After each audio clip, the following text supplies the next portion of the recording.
करायचं असेल तर त्यामध्ये तो यासाठी सेपरेट एक्झाम नाही आहे, सगळ्यांसाठी एकच एक्झाम आहे. त्या थ्रू तुम्ही आयसरमध्ये येऊ शकता. प्रश्न आहे तुला कोणाला आहे का अजून काय क्वेश्चन?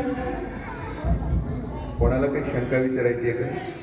तर इकडे बघा, माईक घ्या आणि विचार.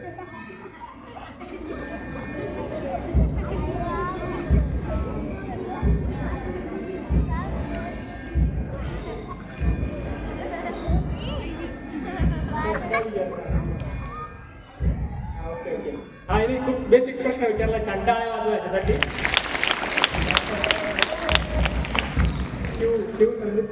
कितीला आहे? 6वी मध्ये.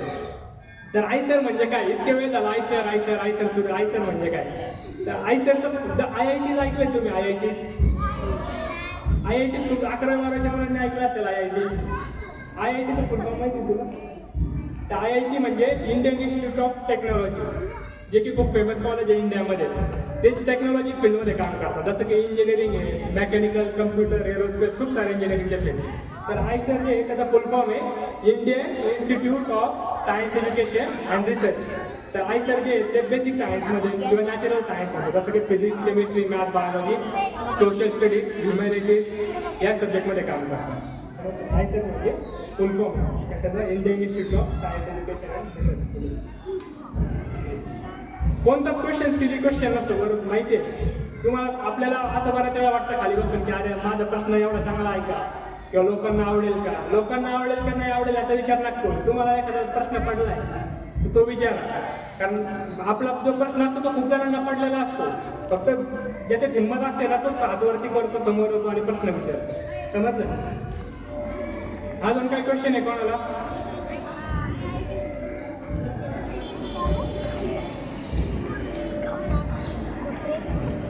शिक्षकांना काय विचारायचं आहे? अजून काही विचार प्रश्न असतील तर विचारा. मुलींमध्ये कोणाला? स्पेशली सायन्सचे मुलं आणि मुली. लहान मुलांचं समजू शकतो, पण 10वी, 11वी, 12वीचे विद्यार्थी ते पण जर खेळत असतील, इकडे IIT बद्दल भूषण आपल्याला सांगतोय आणि आपण खाली खडे खेळत असू, तर IIT मधून आपण कधी ITI मध्ये जाऊ हे कळणार पण नाही तुम्हाला.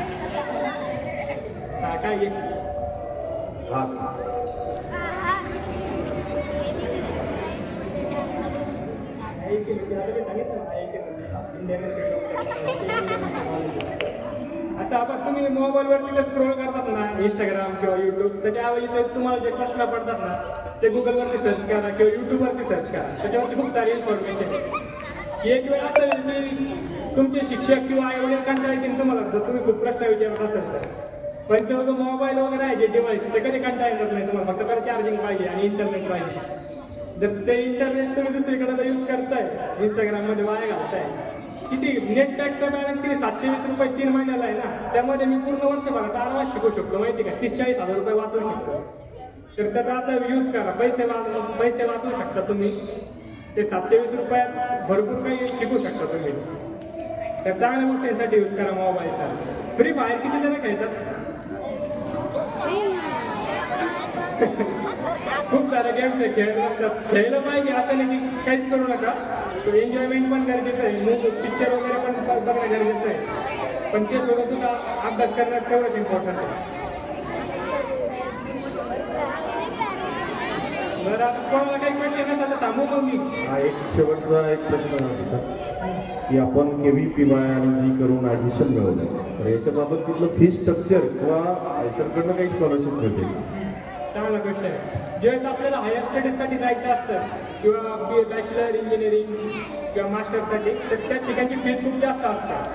जर जे मुलं 12वीमध्ये आहे आता 12th सायन्समध्ये आणि त्यांना ते जर टॉप 1% स्टुडंटमध्ये जर येत असेल 12वीच्या मार्क्समध्ये, तर त्यांना सेंट्रल गव्हर्नमेंटकडनं ही स्कॉलरशिप भेटते, जे की 60,000 रुपये वर्षाला असते.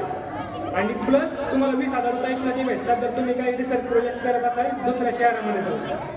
अशी एका वर्षभराला 80,000 रुपये स्कॉलरशिप गव्हर्नमेंट आपल्याला देतं, जे सायन्समध्ये किंवा आयसरमध्ये शिकत असाल, मास्टर किंवा बॅचलर.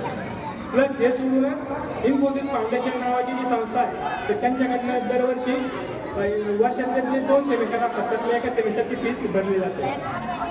आणि या सोडून सुद्धा खूप साऱ्या स्कॉलरशिप आहे. जर KVPY जर तुम्ही येत असाल तर KVPYची सेपरेट 5,000 रुपये महिना स्कॉलरशिप असते. तर जरी BSMS करताना जे सेमिस्टर वाईज फीज असते ती जास्त असली तरी सगळं स्कॉलरशिपमधून भरून निघलं जातं.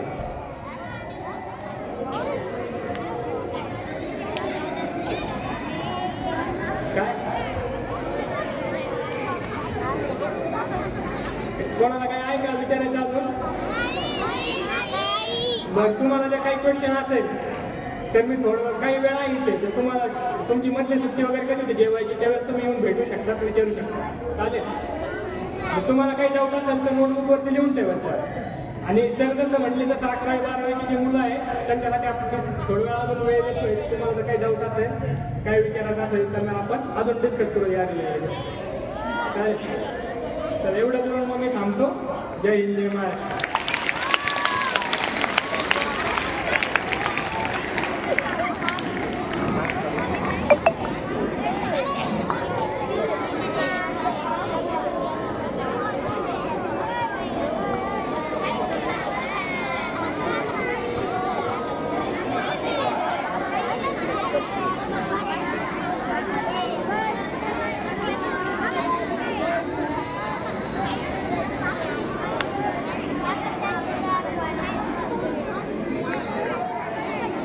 तू छान खडे मारतोस बाळा.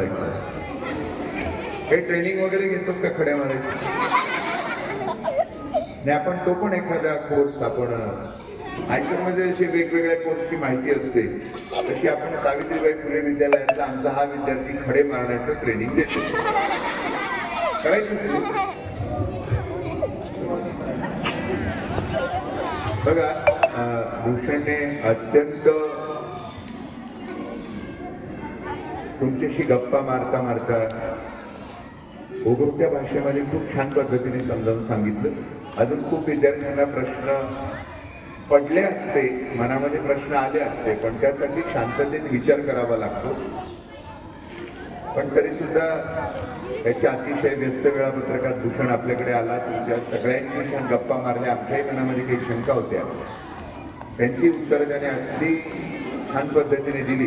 मी विद्यालयाचे मुख्याध्यापक आदरणीय तुंबिरे सर यांना विनंती करेन की त्यांनी या ठिकाणी भूषणचं आभार माना.